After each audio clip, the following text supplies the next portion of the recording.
What's shaking, cats and kittens? I'm Rob Lee from Getting to the Truth in This Art. And this podcast is brought to you by our presenting sponsor, Bazaar. Bazaar is a gift shop for those seeking the strange and unusual. Got morbid curiosity? Got an interest in natural history? Bazaar's got you covered. Bazaar specializes in antique medical equipment, jewelry, prints, funerary antiques, and many other morbid gifts. The inventory is ever-changing. I'm wearing a great death's head moth pin, and I'm enjoying this hand-poured candle called Overgrown Cemetery. It's great. It has the studio smelling awesome. Head on over to 3534 Chestnut Avenue in Baltimore. It's in that Hamden neighborhood, and see what they got to offer at Bazaar. Tell them Rob Lee sent you. Takeout is cool, but delivery gets pricey. So, like a phoenix from the ashes, indoor dining is back at Forge Eatery. I use the analogy because the food is fire. It's a new approach to farm to table.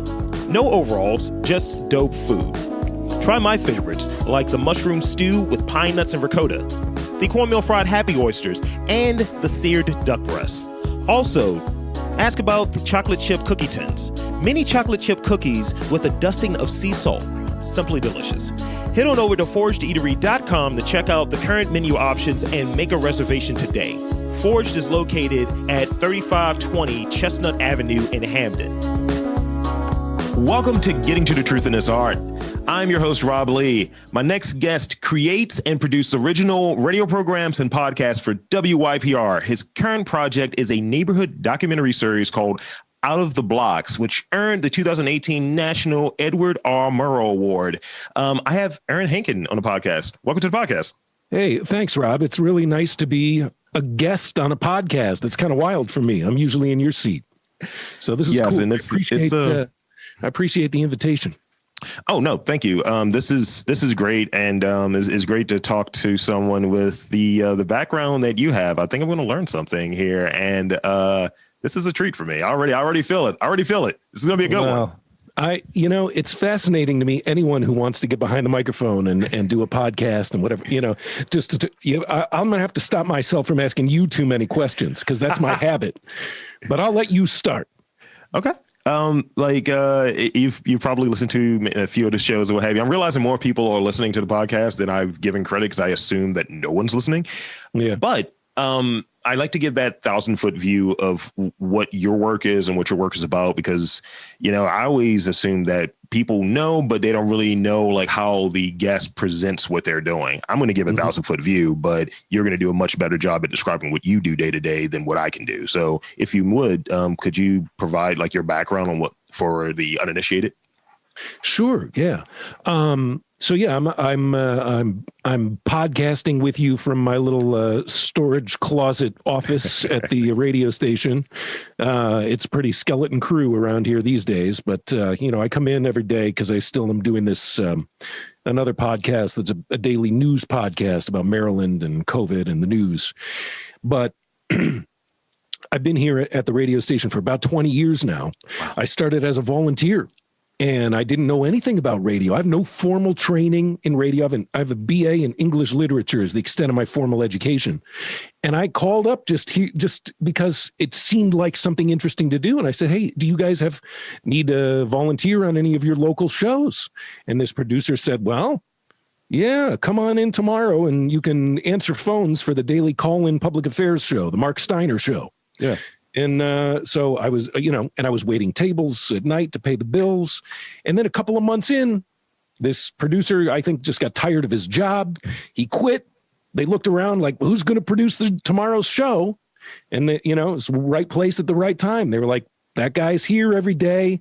He seems kind of like he knows what he's doing. And then it was just this daisy chain of learning, one production job after another until I'd done just about every programming job under the roof here. I helped with the talk shows. I helped with the news department. And then eventually the station started entrusting me to create my own radio programs. So for many years, I guess about a dozen years, I did a weekly arts and culture show called The Signal, which was... my co-producer, Lisa Morgan, and I kind of envisioned it as sort of the radio version of the City Paper, Baltimore's free alternative weekly, or what was. It's no longer in publication, but it was just kind of like the alt weekly of your local public radio station. Artists, musicians, just people with off the wall stories. And that went on and on. And then I got really obsessed with just interviewing random people who had unusual jobs.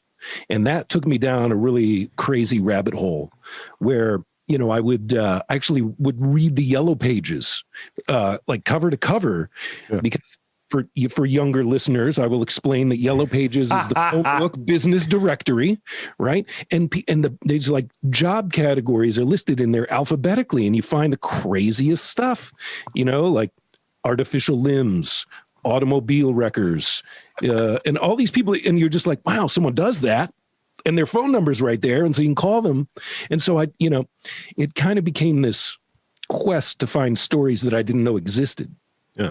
And that is sort of the long story that brings it up to the present, which is this series that I do now called Out of the Blocks, which, the premise of that is that I go to one city block and I show up and I make it my mission to meet and interview everybody on the entire block about life.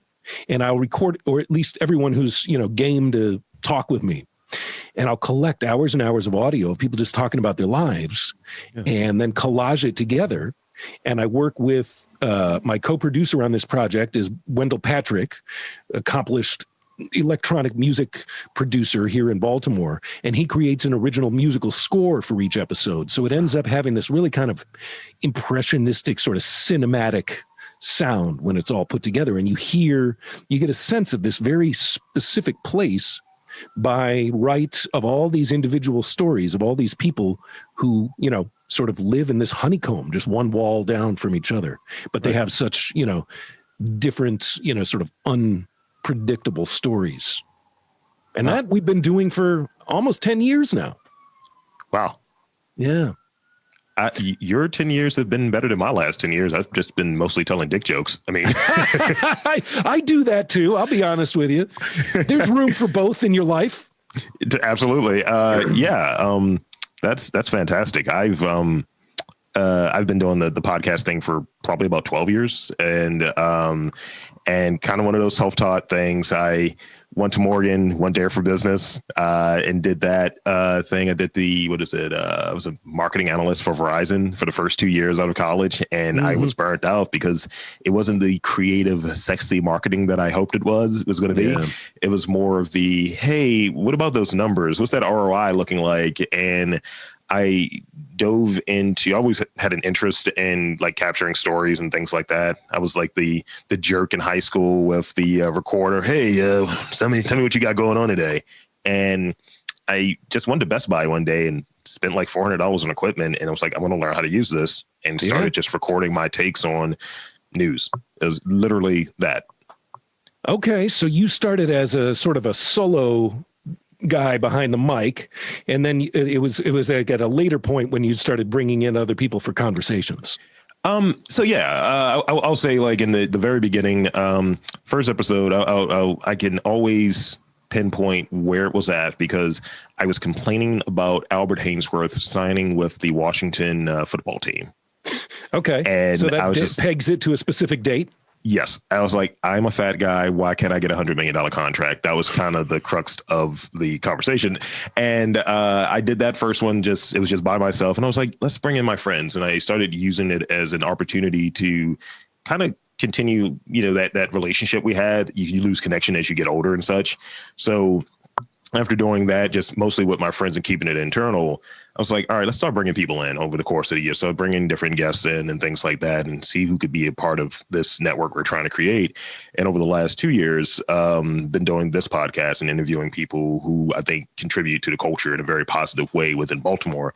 And it all came out of me being very annoyed at the previous president's comments about the city. And instead of using a bunch of 4-letter words and being upset about it, I was like, let's disprove this. I'd rather disprove instead of complaining. Yeah. So that's where it came out of. So, you've found your niche behind that microphone, huh? It's kind of addictive, isn't it? Yes. Once you get rolling, so. and then once you have, because it really is, having a microphone, having a podcast, doing any kind of the like documentary recording is all of a sudden it's a license to have a much more sort of engaged, substantive conversation, right? Yes. And it's like a license to give yourself this role as an active listener that maybe, you might not necessarily be in the habit of in your, sort of everyday routine of your life. I love it for that reason. I do as well. And I will say specifically with this podcast, it's changed how I approach people just in regular conversation. And it's a carryover. And, I've had just people will remark upon, like, I've interviewed with this person, this really noted person, this newspaper and so on. And it's like, you actually seem like you care about what we're talking about. You seem actually engaged and you want to, be in this. And it's like, even when you meet the guest in person, because usually people are like, hey, let's meet in person. You were great. They're like, no, you're still the same guy. You're still like the same guy I interviewed with. There's no drop off. And I just realized you're getting better and more comfortable in talking with people. And I find that a lot of that, this kind of podcast took off during COVID. Like, I want to say before COVID hit, it was only about 13 episodes or so. And this is my 107th podcast that I've recorded for this particular podcast. So It's been a lot during this year. Very much so. That's what a great sort of historical document it'll end up being too. Think about, think 30, 40 years down the road, you can click play on this and get this snapshot of what your life was, what was going on in your head. Absolutely. This monumental year. Yeah. And I'll look back at myself and like, wow, I used to be pretty, I used to be great, and I don't know what happened. So back to your work, back to Out of the Blocks. Let's talk about that a little bit. So what ideas, concerns, objectives do you think kind of motivated pursuing that as a project? Yeah, I think part of what appealed to me about it was that it's a total journalistic leap of faith. Right? You don't know what the story is going to be. It's like the opposite of traditional reporting, where, you may be assigned a story about, some subject like the environment or homelessness or whatever. And then you go out and you find people who are involved with, have an experience that's relevant to that. And they tell you the bits and pieces of the story that you then fill into your sort of subject that you already have been assigned. But it's a totally different ball game when you go and you just ask open-ended sort of story prompting questions to people that you are just getting to know. And then you just sort of honor your own curiosity and listen actively. And next thing you know, someone's telling you a love story, or next thing you know, someone's telling you, some incredible story of something that they overcame that you couldn't even, imagine, or, someone's going through something really heavy and all of a sudden they start talking about that. So it really, I think it's kind of, I think when we started the show, it was also a little bit of a referendum on, sort of the kind of voices that were oftentimes on public radio, and sort of the presumed audience of public radio, which is sort of like older white folks. And it seems like, and look, I'm a white guy. And so I always keep that in mind when I go out and wander around and talk with, people on any given block in Baltimore, which is a majority black city. Sure. So there's always, whenever you go out and do any kind of journalism, I think that whole idea of objective journalism is kind of a myth. Yeah. I mean, it used to be, that when you would hear a documentary narrator or an old public radio story, there was this idea that the person telling you that story was this sort of omniscient, totally neutral character, sort of above any kind of life experience or biases or blind spots. But, so what ends up happening is I'll go to a block and meet people and do these interviews, make these recordings, and it ends up being kind of like, I acknowledge that it's like my portrait of that block, because it's the experience that I had with that block. Right.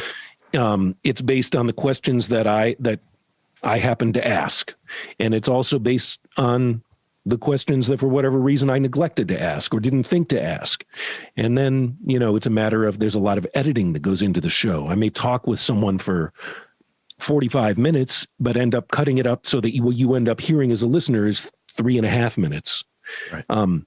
But there's no narrator in the episodes. And so it has this very immediate feel to it. It's like you're dropped right on the block and you've got all these soundscapes swirling around of whether they're, in like a corner deli or a dry cleaners or whatever. You hear whatever's going on and you hear them in their own environment. But nonetheless, now I'm going off on tangents. Oh, no, We're all please. subject to a little bit of narrative entropy when we're telling a story. I appreciate your patience. Your question, though, I wanted to just give as much of an unmediated spotlight as possible to like everyday Baltimore folks who are just sort of like the backbone of the city and who are either going to get ignored by the media or only visited by the media when something goes wrong on that block. Right. And it ended up, so we've been all over the place, north, south, east, and west in Baltimore. And it's, it's always an interesting experience to try to first show up on a block and start to explain people like what the philosophy of this project is. Cause it's a pretty weird project. And people, we've been mistaken for everything from, door-to-door salesmen to like religious missionaries to undercover police. But once people realize like, oh, those guys are here every day and they're just getting to know everyone. And, oh, now they've got this tape recorder they're going around and, oh, that other guy's taking photos. And then, sort of the idea of being not just dropping in for a day, but going, week after week to a block really is a big part of the equation too. Yeah. I find like, I'm like, probably by the time this airs, I have this web series that I've been working on and we've been like filming and stuff. And I think like just kind of that inconsistent attention from like people who are planning out media, creating content that is in the city. People are really just curious, like what's happening. I'm always aware of how much space I'm taking up. Like I'm 6'4", like a 300-pound like dude or have you. So I take up a lot of space. I'm like, all right, let me look at my surroundings, make sure I'm not bumping into anyone. And you always just like see people around. So if it's even a little bit of equipment or something along those lines, it's just added attention. It's like, I'm gonna observe this. And sometimes I get caught up. It's like, I forgot my line. I forgot what I'm supposed to say here. I forgot my own intro that I'm like freestyling as it is, but I'm forgetting where I'm supposed to do because you just have that audience there. But people generally, in my experience, they're just there to see what's going on. It's like, oh, people are doing something in Baltimore. Great. This is cool. And it's going to put some eyes on what we're doing here. And that's great. And I think, over the last like couple of years, there's been some focus, especially with the documentary just airing recently on Netflix, the Dark City. Yeah. I haven't seen it yet, but man, I've been hearing such awesome things about it. I can't wait to see it. It was great. And I was doing that regional thing and it was really odd because my partner, she's from New York and she always does that scene check of, yeah, I know that place. It wasn't that way. And I was doing that with Baltimore and I was like, finally, I have a chance. Yeah. Recognizing all the spots and backdrops and everything. Absolutely. I was like, I interviewed him. I got chicken from there or whatever the thing is. So out of the blocks, you're doing that with Wendell, and he's another creative, dope producer and musician. So could you describe the importance of being in a company of other artists and like how that, that iron sharpens iron sort of approach? How does that work for you? Absolutely. Yeah. I met Wendell I invited him he was a guest on a the previous show, The Signal. Yeah. So he had released his first hip hop album. He had gotten in touch with me and I listened to the thing and I was like, this music is incredible. And so he came on and we had a really good interview. And then it was years later when I was getting ready to do this Out of the Blocks thing. And I called him up and I said, hey man, I told him the idea of this documentary series. And I said, can I borrow some of your instrumental tracks to, sort of lay in and create, like a music bed? And he said, tell me more about this project. And he got really into the idea of it. And he said, what if I made a custom tailored musical score that's kind of like built, interwoven with the sound design that the recordings you're collecting from the block, which was like automatically made it twice as cool as it would have been otherwise. And this project wouldn't have been nearly as interesting for the listener or as substantive for the people that we interviewed or as memorable for us if we didn't do it together. We've worked together hand in glove for years now. And it's just like, when you know that there's someone on the project with you that's just fundamentally understands sort of you have this shared philosophy and you have an implicit trust in what the other person's going to bring to the project. You just, I would make these mixes of an episode and then send them to Wendell, and then he would send them back with his music on it. It would be like I was hearing it for the first time. All of a sudden, I was like an audience member to this thing that I had just spent God knows how many dozen hours editing. All of a sudden, you hear it with brand new ears. Working collaboratively is, I heard a great expression one time. When you share power, you gain new powers. Oh, wow. When you share power, you gain new powers. And if you can look, I always have been a bit of a control freak about, little stories that I make in projects, but I just had an implicit trust in like the idea of kind of jumping in at the same time as Wendell on this project. And it's something that never could have come close to accomplishing without him. That's fantastic. I'm a bit of a control freak, and that's the thing. I recognize it. And, pretty much with this project and the larger project of me being in this podcast space or what have you, it's like, it's a thankless job and doing all this stuff and trying to figure out these different things. But when you're able to collaborate with someone and you just you both click and you get it, it's such a great feeling. And we did it's so corny because everything is just super independent, but we did our 10th anniversary show a couple of years ago, what have you. I started the podcast in like a February, what have you, but we tried to do it in the summer so people could come out and stuff. So, we were at like Big Improv, and it was so much work. Who do you mean when you say we? So with it was me and each of the co-hosts that I've had over the better part of that period of time. So my man Greg, Torrin, Dan, just all the different co-hosts that I've had on, and we tried to put together and even one of the collaborators we have that we met at the Baltimore Podcast Festival, D'Aries White from Co-Play Media in DC. He's on DC Public Radio. And it was really like cool, like thing that we all came together with our different talents.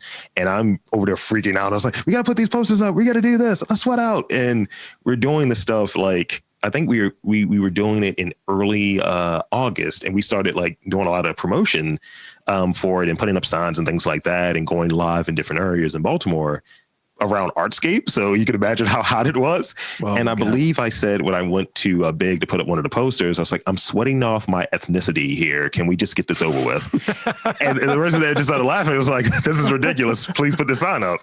And when we got down to the actual show, it was just like so much work that we've done up to that point that I was like, I can't botch this now. I can't flub any lines. I can't, I was like, this is going to be good. And I feel like I've already seen this be successful. And I think in part of the collaborative effort there, like we all kind of came in and put in our different stuff there. And even getting help from people in the business community here that we've created relationships with, like Ross from Diablo Donuts. He just gave us 4 dozen donuts. He's like, here you go, guys. Happy, anniversary or what have you. That's good moral support.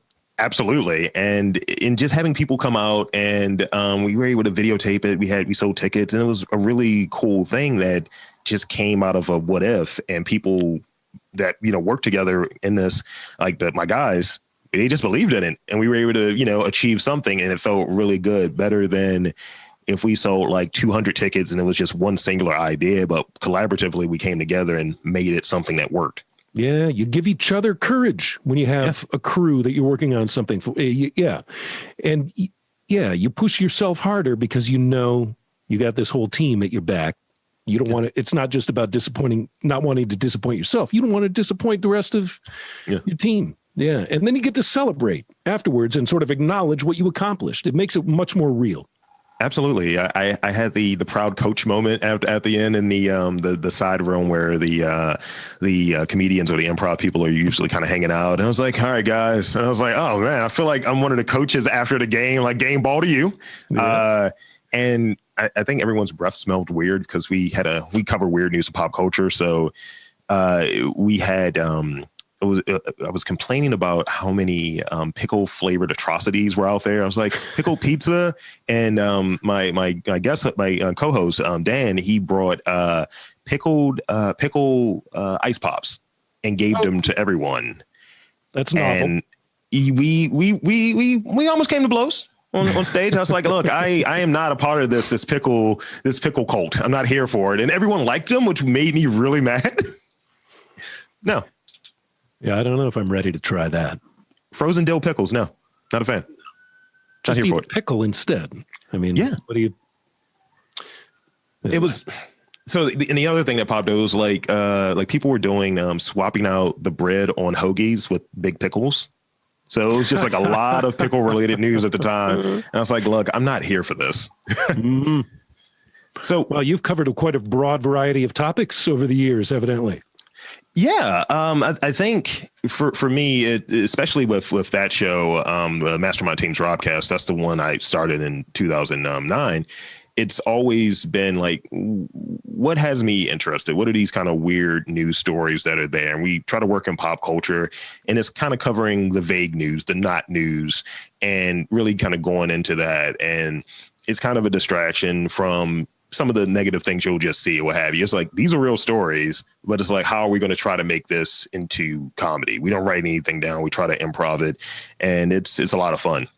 And literally that's been the approach for it. And this is more of my serious attempt to add something to the conversation, this particular podcast, to add something to the conversation and hit on the things that I love. Like, I like minutia. I like weird news. I like pop culture. I like reviewing movies, which is the other podcast, Let's Watch It Again. But also, I love Baltimore. I've always been here. And if I can, kind of disprove some of that negative stuff that's presented about the city, that's what I'm here to do. And I think my attempt at this podcast is to try to do that. Well, you do it a good service just by being comfortable sort of in your own skin in the hosting chair and being yourself. I mean, there's just something automatically appealing about tuning into a podcast and hearing someone who's, just their authentic self behind the microphone. I bet you would be surprised at the people who listen to your podcast, especially considering how frequently you're posting. Yeah. I bet there are people who, tune in and really have developed this kind of long distance relationship with you. I've heard little pieces here and there where I was like, oh, okay, that's great. Yeah, we're talking about you down here at this place. I was like, oh, I had no idea. Oh, flowers are coming. This is great. Yeah. It's the funny thing about podcasts is that you never know who's listening or when or under what circumstances. Someone might have just had a horrible day, and then, you happen to be the button they push on their podcast app, and then all of a sudden you're like their savior for the day because now they're with you. And I take responsibility in that area and acknowledging that, because sometimes it will be content, especially with the other podcast, that's like, all right, I'm not going to use that for these reasons or what have you, or maybe we want a little dark here, or maybe we want a little left in that particular area, or maybe that is not as interesting as I thought it would be. Let's try to re-record that, or let's do it in a different way, because by someone subscribing or someone showing an interest in what you're doing, you're making it for an audience. Ultimately, you're making it for yourself, but also it's going to an audience. Otherwise, you just have like a hard drive filled with your own recordings, and that's a degree of Howard Hughes insanity right there. I don't want to delve into. It's like collecting jars of your own urine. Yes, that's the equivalent of a podcast. So. I read, and obviously from what you're doing with Out of the Blocks, that storytelling is your thing. So what are some of the traits for good storytelling? And this is a B to it, if you will. Yeah. How could someone sharpen that skill as being a storyteller? Yeah. I don't know if I'm so much a good storyteller as a good story listener. Sure. I think that's probably where it's probably the skill I've honed the best is really kind of when I'm interviewing people, because basically I'm out there all the time meeting people I don't know anything about and getting from that point to having them, had told me some kind of meaningful, substantive story about their life. And so getting from, point A to point B there is something I've learned a lot about. Helping other people tell their stories. The kind of interviewing I do is it's like fishing at first. You're just kind of trying to get a conversation going, learn what lights someone up. And then, at some point, maybe they're going to open up and start telling you something that's going on with them or some story that's important to them. Sure. And then it's like you switch hats from interviewer to story coach. Right. And you're asking questions, you're listening carefully to the answers because that's going to determine, where you go next. And I almost sometimes will, once someone's I can always tell. I record my stuff like out in the field with a portable recorder. And I can always tell when someone's telling a story that fascinates me because if it's really good, I find myself looking down at my machine to make sure the counter is rolling because I'm like, I can't believe I'm getting this on tape. That's when I really kind of hone in and in that story coaching way, like help them kind of slow down and really tell that story in a nice detailed way. And it's almost like I'll use sometimes the language of a movie director, or I'll say things like, let me pause you there at that part in the story. Right. Yeah. And let's rewind to the beginning of the day. Let's zoom into that other part you were talking about. Yeah. Tell me what was going through your head at that moment.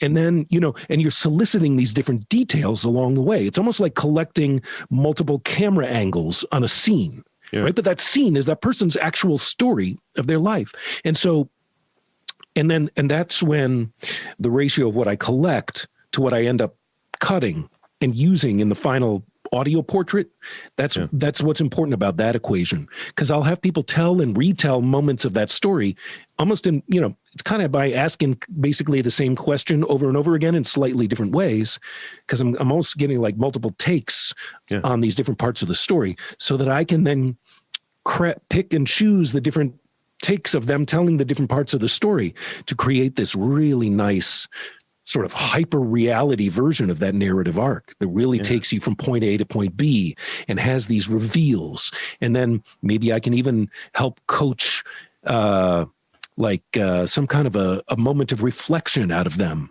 by asking questions like, once they've kind of told the story, to just say like, how do you think that story changed you as a person? Or like, what do you think you learned from that story? Or sometimes I'll ask like, what do you think the moral of that story is? Yeah. People will tell you the moral of their story in beautiful, profound ways. And that way, then it's like you've loaded up your paint palette with every possible color.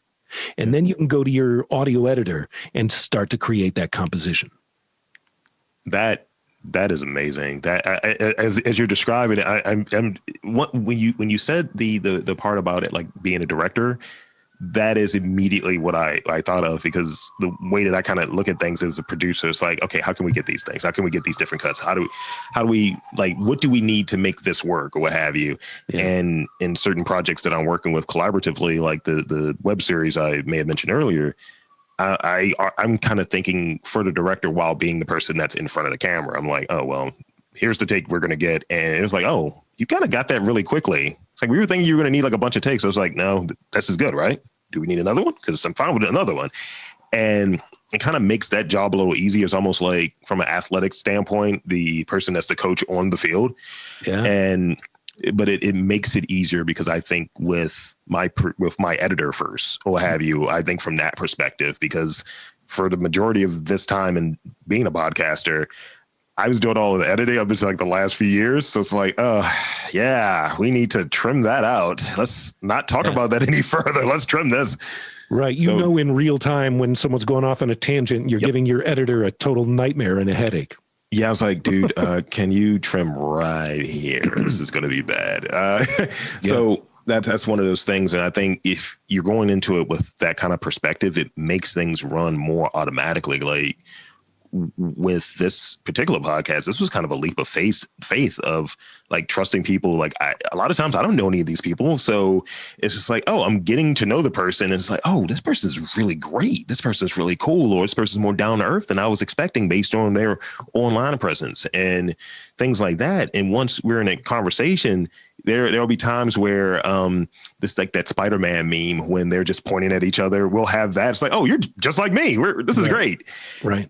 So now, obviously, there are things that you enjoy and things that could be a little bit more of a challenge. So within that creative process, what do you enjoy most and what do you enjoy the least and why? Yeah. I think what I enjoy the most and what I enjoy the least are sort of inextricably linked to each other. Sure. There's the agony and the ecstasy. And I'll tell you, the agony is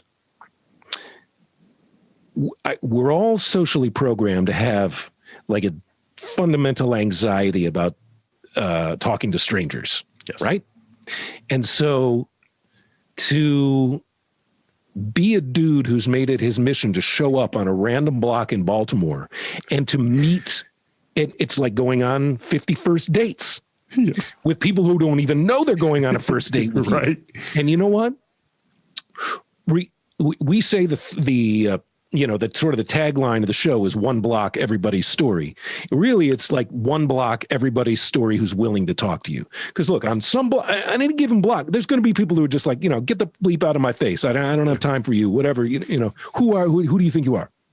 And so the agony is sort of dealing with, with that kind of like cold call sort of first experience with people where you just like, hey, how you doing? Let me tell you about this project, and just getting over that wall of skepticism with people is really, it's exhausting because we all have that armor around us to some degree, some more than others. Some people are ready to tell you their life story pretty right off the bat, but other people really have that wall up. And so that's, I'm not going to lie. I mean, this many years later, if I, whatever next block I show up on, I'm going to still have that same sweaty armpits when it's time to when it's go time. But then the ecstasy is once you get over that first hurdle with someone and they realize you're not an encyclopedia salesman, or you're not a missionary, or you're not an undercover cop. And like, this guy's for real. Like he really is just here every day with this recorder. And like, I see him talking to everybody else, and they like, and then all of a sudden you're kind of like down with that person. Yeah. And then a relationship evolves. And then eventually I'll say, hey, can I bring my recorder next time I come by here? And that sort of bond that you've created with someone from that shared time when, that person has shared a story with you, I'm going to feel that same bond with you by the end of this conversation, and that, to me, there's nothing that can compare with the sort of thrill that you feel when you've had a substantive conversation with someone who was a complete stranger, just that day before. Totally. I saw graffiti one time that said the best conversation you'll ever have will be with a perfect stranger. And I feel like that's got to be true. I agree. Just because, we have our habits in life and our places that we always go and our people that we always talk to. And, eventually you just run out of stuff to talk about. So you just talk about like what you each watched on Netflix. Sure. But when you meet someone new, and especially someone who had totally different life experience, like there's an opportunity for a human interaction that's just like pretty special. Yes. And you definitely hit the nail on the head when it comes to what you like and the agony and the ecstasy, because I feel the same way in this notion of, I'm doing it digitally, obviously, but like, hey, let me slide in your DMs and let me see if you got an email and shoot you a message, and basically trying to make it as much of a system as possible. Here's a cut and paste, or here's a auto generated message of what this is about and what I'm doing. Here's a link. Check it out. Let me know if you're interested. And it's been effective. And in some instances, it doesn't go as well as I would like. And I was like, and it's like, I got to go through an extra step to kind of prove myself because of that skepticism there. Because sometimes I find that people, when they see the equipment, it kind of what I was talking about earlier, people get curious, but also there's a microphone in their face. Like I recently did a podcast with my dad, and my dad's like 66, and he's a Vietnam veteran, Marine, the whole thing. And we were talking about Double Impact, a Van Damme movie we've both seen like 100 times. Right. He barely talked because he was nervous in front of a microphone. I was just like, unexpected. But he had a great time. He was just sitting here looking at me, just talking about a movie that I enjoy and he enjoys as well. And he put me on to. And it was just that ecstasy that he was enjoying just being in. It was like, hey, I'm like your audience and I'm chiming in on occasion. And that's kind of the thing I would imagine that people run into sometimes, that skepticism. It's like tiered out, that when I get the initial message, I don't know what this is about. And then when it like starts, like, I still don't know what it's about. And I've tried to take it on myself to at least get the person comfortable, like kind of like, hey, and try to be as much me as possible, because I think people work off of, at least in this space, because you're not in front of a person. You're on camera, obviously, but it's based in personalities.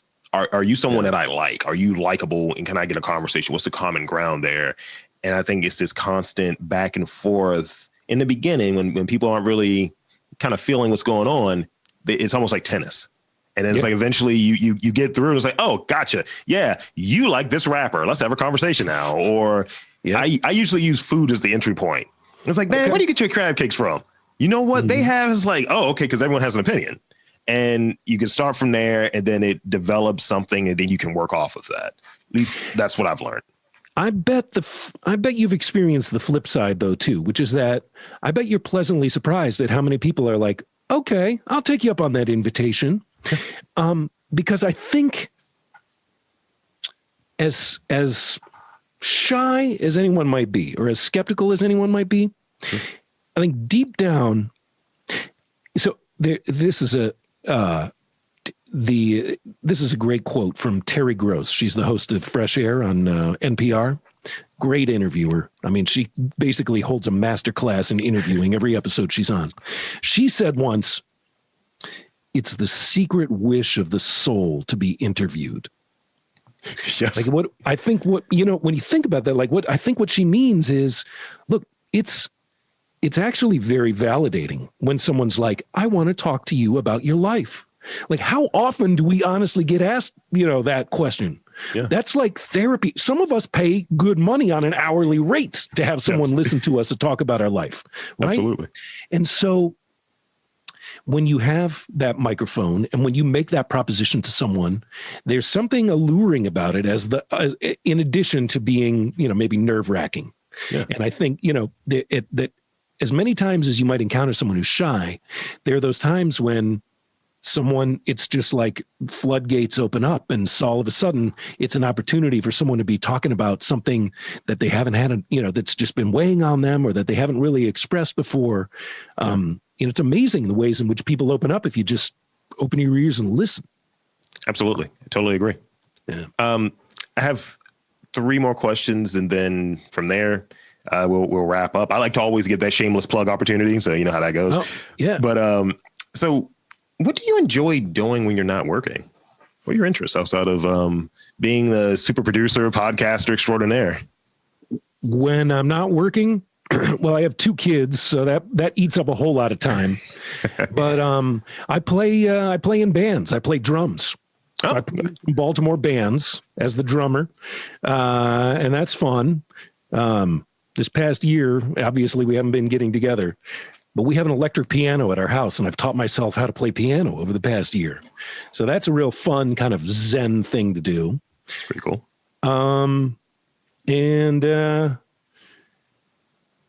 Yeah, playing live music is something I've done ever since I was, like a teenager. I was always in bands. And I think this whole interviewing, public radio, podcasting thing is sort of like a little bit of the grown-up extension of that. Sure. Because there is a performative element to it, right?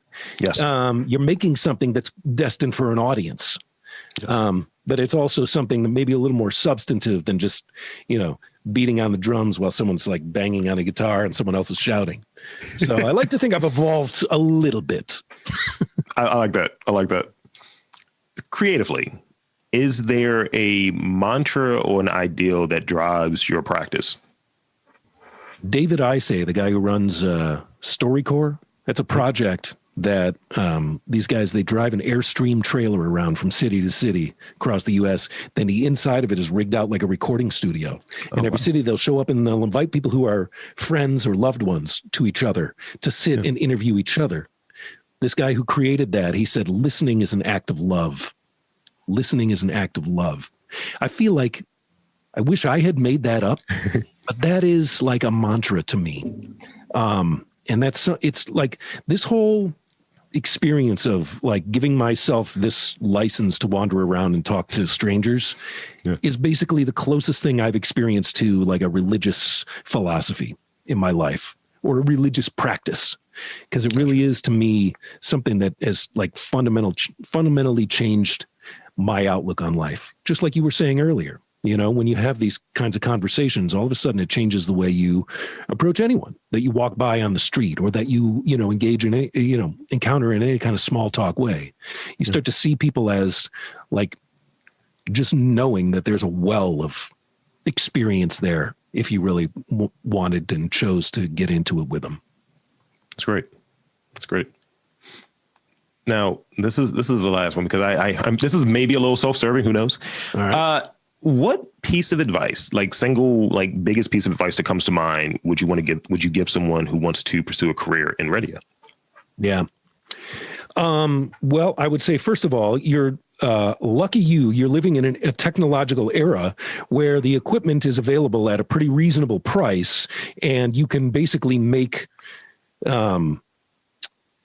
your own podcast with the threshold of gear and software that you need to make a functional podcast is pretty reasonable. And I would say if you want a career in radio, first learn how to make, just practice with a podcast. I feel like a lot of people, look, it's very easy to have a great idea for a podcast, right? Everybody's got one. But the reality is that you need to practice doing all of the actual work that's involved in executing a podcast or an audio documentary or a radio talk program or whatever the form is that you're going for. Sure. Like, what a good podcast sound, what you want it to sound like, but just like what great basketball looks like. Yes. But look, if you've never picked up a ball before and you go to the court for the first time, you're not going to be looking like that game. And it's the same deal with there's nothing mystical about this industry, this field. It's just a matter of repetition and practice. And so I say, don't be intimidated by any imagined barrier to entry. And also, don't try and paint the Sistine Chapel the first time you pick up a paintbrush. Start small. Realize that the first couple of things that you do, you're going to cringe at maybe a year from now. You keep doing it because you're going to learn from your mistakes. And when nothing will teach you faster than listening back to yourself after you've made, a dog's dinner out of some interview or just embarrassed you will. There's only so much like learning about podcasting and radio that you can do. The real learning happens when you just try to do it and make a mess of it and then learn from that, do it again. And then next thing you know, you're a little bit closer every time to that vision that you have in your head. That's a great piece of advice. And that's exactly how I learned what I do day to day. I had no background in using I'm a data analyst by day, and I had no background in using, let's say, SQL, what have you.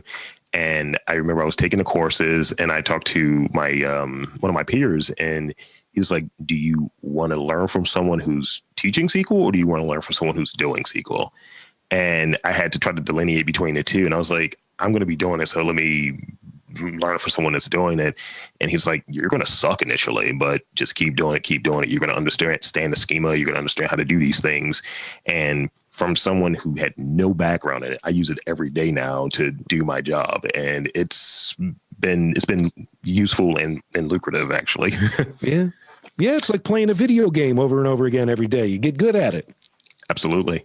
Yeah. So thank you. Please shamelessly plug. Where can I check you out? Social media, and where's your project? Where are your projects streaming? Yeah. Well, thanks. I will plug away. So yeah, the podcast is called Out of the Blocks. There's probably 80 plus episodes available over the past 9 years.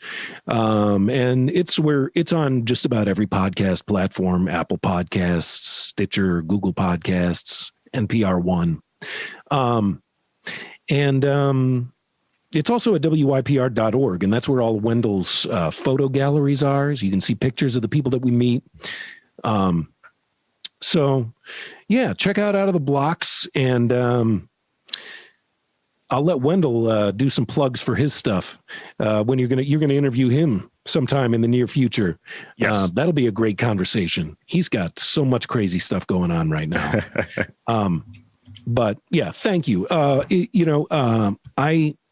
I never take it for granted when someone is interested in hearing my story and hearing what I'm all about. I respect you for that, and I'm grateful to you for that. And this was a super fun way to spend an hour, man. I had a blast. Well, thank you. I'll do my sign off, and this has been great. It's been super informative for me. So for Aaron Henkin, the super talented, I'm Rob Lee, saying that there's art in and around Baltimore. You just got to look for it.